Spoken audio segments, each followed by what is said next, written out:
All right, so good morning. So I thought I'd take this advantage of this morning. It's a beautiful morning, and Hopper is an old show horse, and he gets really jumpy, and I wanted to work with him on desensitizing. So I thought I'd set up the camera. I opened the barn doors. I don't have a lot of flat areas here on the property that I could videotape at, and so I thought I'd do it here in the barn. So I got you set up over here, and then we're gonna work like right over here. But he gets real jumpy, and he gets where he's got TMJ really bad too. So I always, he seems to be doing really good today. If he's having an issue with his TMJ, he'll be going with his jaw, like this, and like trying to stick his tongue out. And I'll show you what a chiropractor friend showed me. If he's having issues, well, you can rub right here in his temples, just like egg touch, just a nice touch, and it just relieves that pressure and stuff, because this is where it hurts, and you can see he's being sensitive but not too sensitive. And then the other thing is, well, he loves his face massages, of course. Got a little booby there. All right, but then you can take, I usually use my finger because I always have a thumbnail and I don't want to hit. I'll take and put my finger in his mouth under his tongue, and I'll rub underneath his tongue, and see how he sticks his tongue out? That loosens his jaw. So that is a little secret for TMJ on horses, okay? And I'll just do this for a little while. Of course, you want your finger where there's no teeth, okay? Okay, he stopped doing it, so I'm gonna stop. The cats are moving around over there. Okay. All right, does that feel better? All right, I'm gonna lose this one. This is my little skinny lead line that I like to use. It's got a little popper on it. I like to hook these up when I'm riding, because then when you stop to eat lunch or stop to go to the bathroom or whatever, you can tie them up, and you've got this hooked up onto your saddle to where they have free reign of their head and things like that, but not in the way. And if you watch some of my videos, you could probably see it. So I'm going to change this out. Of course, he is super buddy sour, okay? And Dakota, I got her tied up in the barn over on the other side there. So she's not moving. So hopefully it'll be good. So I'm gonna take this off. And what I've got is, you can get these anywhere online. Well, these I got from Helga there in Waynesville, Ohio. He makes these little skinny ones. I think they're like 20, 25 bucks. But anyway, I've got this, and I've got a couple of them, and it's 10, I believe 10 feet long, and it's got the little popper on the end. Clinton Anderson has them, he uses them. But these are what you need to do when you're desensitizing. They're great. So I'm gonna walk over real quick and put this back down so I don't drop it, okay? I'll be right back. Okay, take them with me. We're gonna sip of coffee all over here. All right, so let me back him up. Okay, so we're gonna back up and get into the scene and come around. And what I'm gonna do is just work with him on desensitizing, and have him stand here, and I'm gonna take my line and Now, I've never done this with him, so we're gonna see how he does. And I'm just gonna throw the line up and just see how he does. And actually, he's doing really well. I wasn't expecting this. I was expecting him to jump and give me a hard time. Okay, but this is his left side, so we'll see what side he's let's do around his legs. Actually, you could probably do one a little longer than this. I'm gonna do his butt. I do have a carrot stick in the house, and maybe next time. He does flinch a little bit, but he's not moving. So this is really good. All right, yeah, okay. Yeah, good boy. Boy, that was really good. All right, and let me do this side. Untangle here and get it. All right, so I'm gonna go up. Oops, that was a little hard, but he didn't move. Yeah, actually he's doing really good. I'm gonna take a, good boy. Well, a little more sensitive on this side than that side.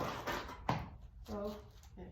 And what you're gonna do is, horses learn from the release. So if he is reacting, good boy. Good boy. Always reward. You know it, when they do what you need them to do. You see how he jumps with his head? He gets very jumpy. And I'm trying to get him not so jumpy. All right? And I know I need to get, I need to get,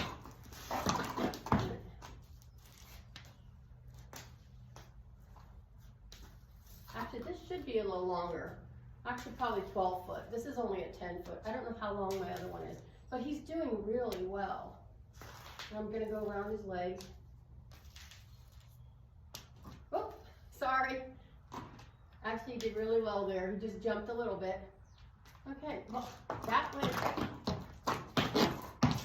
went so much better than I expected. So now I'm going to go grab my, look at him, he's licking my hand. You're such a good boy, aren't you?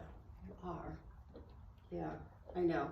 I bought him for my grandson, but I'm telling you what, he might be my go-to too, you know, because I've got Dakota as my go-to. Okay, so I don't have a,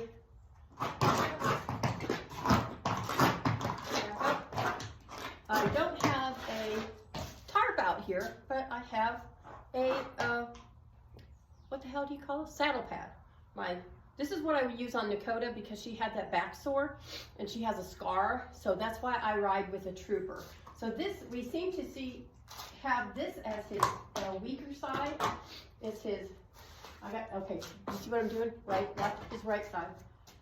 Everybody's a little dyslexic, right? So, okay, back up. Okay, so I want to get him going on here. Remember, don't ever put the lead rope wrapped around his hand, so I'm going to let him sniff this thing. It's his girlfriend's thing, so he's probably going to go, yeah, you can rub me with this sucker. And he's really sniffing the heck out of it. Yeah, so then I'm just going to grab the corner here, and it's a little heavy, it's wool. So I'm just going to go, ready?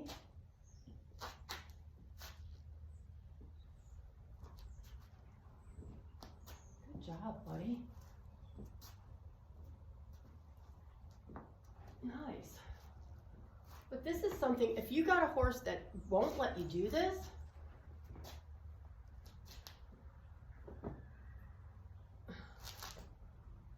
okay, I'm impressed. You're doing a lot better. Okay, I don't know if you could hear that, but that was Stormy's down at the bottom, whinnying. Okay, so now I'm going to go to the other side. Good job. I don't know why she's calling. These guys, they're right here. He's got a little, just check and make sure it's not a tick or anything. You're just in Tennessee. It's a little scabby thing. He's got alfalfa here. I love it. Okay. But anyway, so now I'm going to go on this side. I'm going to let him sniff it on this side. Because you know horses are split brain. They got right brain, left brain, and everything. So then I'm going to go like this. And you know what? I'm probably going to have to get a tarp and do this because he is not showing any fear of this. You are such a good boy. I hear Stormy out there just whinnying away. All right, well this is a good little session here. I'm taking him tomorrow if my friend Amanda can't ride with me. Come on up here. If my friend Amanda can't ride with me, because I have 2 riding horses now, and I can't ride 2 horses with one butt, you know. I always think of Sweet Home Alabama when the daddy says sugar beet or sugar, whatever he calls her. He can't ride 2 horses with one butt, you know. And I just think it's funny because I got 2 horses to ride, and it gets challenging to get them conditioned up. And thank God for my friend Amanda that can come over and ride, and we've been riding on Sundays and stuff like that. So, but he's an amazing horse. But yeah, he's a retired show horse, and he's got a lot of little glitches, which is like, I think he was stalled all the time, and somebody's probably whacked him with a fork, a cleaning fork. For the stalls, because you pick that up. When I first got him, he would literally jump, you know. And then because I've got concrete floors in the barn here, I use a shovel, a metal shovel, and that gets kind of, it makes that sound, you know. At first, when I first got him, he would jump every time I went to shovel poop. But then he was like, oh, okay, she's just shoveling poop. And I would walk around with the shovel, rub him with the handle of the shovel, same with the fork, just like I did with, you know, going around, going and rubbing them and stuff, and letting them know, it's okay, I'm not gonna whack you with it. That last, you know, couple people might have whacked you with it, but I'm not gonna whack you with it. And he's really good. He does get very buddy sour. He likes to be in certain areas on the trail. He doesn't like certain horses, and we're working through that.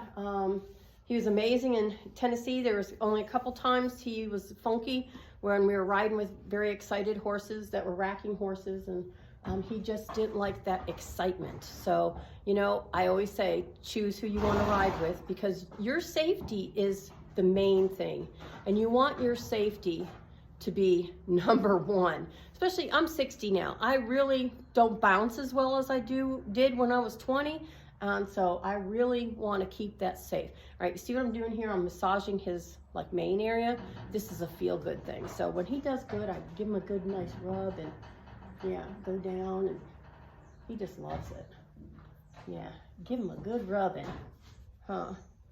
I'll get you next, Nico. Oh, I can hear Stormy coming back up to the barn because these guys did come. All right, see how he jumps a little bit? He gets like, but yeah, that is his girl over there. And if Amanda can't go tomorrow, I'm going to take him just to get him away from her and see how he does. I know he's going to do good once I get away from the farm, but if I took her and left him, I've done that already before, he runs up and down the fence. And the last thing I want is him to get hurt. So I'm going to go ahead and take him. If not, I'll be taking them both if Amanda comes. So, all right. So sacking them out. Next time I'll get a what do you call it? A tarp. Sorry, still got a little bit of a cold. It's almost done. And then just desensitizing them. I don't even think I got anything plastic in my pockets. Plastic bags, things like that. You can just work with them, you know, work with them on, he's sniffing the ground, on what they are afraid of.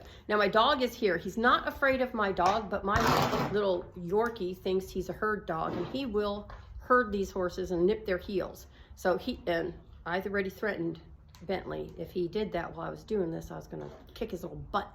But he's sitting here right behind the camera, so that's awesome. He was probably running around a little bit. All right, well, I'm gonna give him a little brushing and a little loving, and then go brush out Dakota and the other two, and have an amazing day. All right, you guys, love you all, and hey, follow your passions, right? Follow your passions. Bye. Okay, so I got the horses all put up, and they just took off running down to the creek and eating grass and everything. And if you're getting a new horse and it's, you know, a little bit older, 8, 12, 15, you know, even in its 20s, it's never too late to start groundwork. Groundwork is your key, you know, and that gives you that opportunity to get that bond with that horse too. When you're doing groundwork, you're working directly with your horse, and that is so important, to get that bond with your horse. I have found, I mean, all my horses I've done groundwork with when I first get them, and just showing them the ropes and what I expect of them. You know, they need to turn left, right, forward, backward. They need to know how to stop. Your basics, you know. Then when you get that, you know, and I don't care if this horse has been ridden 1,000 miles on the trails, if they can't back up or, you know, stop, you know, when you say ho, you know, you need to work on it. And I tell you what, groundwork is the best way to do that. You get it done on the ground. When you get in that saddle, you know you got that foundation. You know it? And some of the people that I go to Road to the Horse every year. And I've gone, oh my gosh, the last 7-8 years. I've gone more than that, but I went a couple of years without going. But going to see like Clinton Anderson, Vicki Wilson, Craig Cameron, you know, all them guys, Ken McNabb. Those are awesome, awesome, awesome trailers. Oh, of course, I've got, what's his name? I totally forget his name. Guy McLean. Guy McLean from Australia. He was amazing. Okay. And I bought this because he should have got something at the Road to the Horse, because he stopped with his horse, because that horse, his mind was done. You know it, even people, when somebody's done, your brain is just, you can't take on anything else. His horse was done. He couldn't go any further. He was on overload. He was going to blow up, and so he stopped, and he looked at it, in the care and the health of the horse, and I think he should have got an award for that. But if you are looking to get some groundwork done on your horses and you're not real sure and you don't know anybody, like I have got Amanda. Amanda's an amazing trainer, and she's amazing with horses. She's the little horse whisperer, and everything. And she's so gentle and kind, but yet stern, because you got a 1,500-pound horse, I learned a long time ago, I don't say no. No is not an answer. Getting in the trailer, you got 3 times, and it's usually that third time, you go. Horses do 3s. Even Clinton Anderson, I heard him the other day, 3 days in a row. You need to work them 3 days in a row, even if it's 15 minutes. And that 15 minutes is amazing. When you can get 15 minutes in just doing like what I just did with Hopper, now he's going to say, oh, okay. And then tomorrow I'm going to take and grab him up and load him in the horse trailer and go take him for a ride.